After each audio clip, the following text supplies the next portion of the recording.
This case is about foot pain, plantar fasciitis, and in general, bad hurting feet, where when you try to get up in the morning and you're scared to take that step because it feels like you're stepping on shards of glass, that's what I'm talking about. And this is far too common in so many people that when I first started my practice, I was seeing more people for foot problems than I was for back problems because we were getting results with people's feet. And the results have continued. This case I want to talk about, the patient was scheduled for surgery. In fact, we only had 4 weeks until she was supposed to have the surgery performed, and I'm glad that she found me.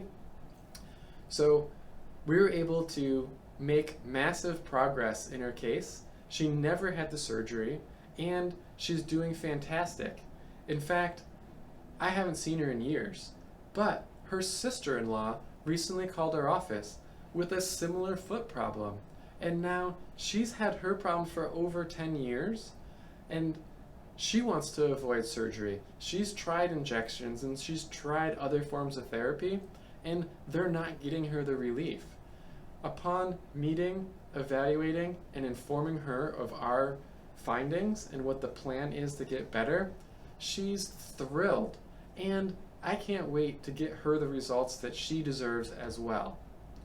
So, if you have a foot problem and you're tired of it, give us a call. We can help.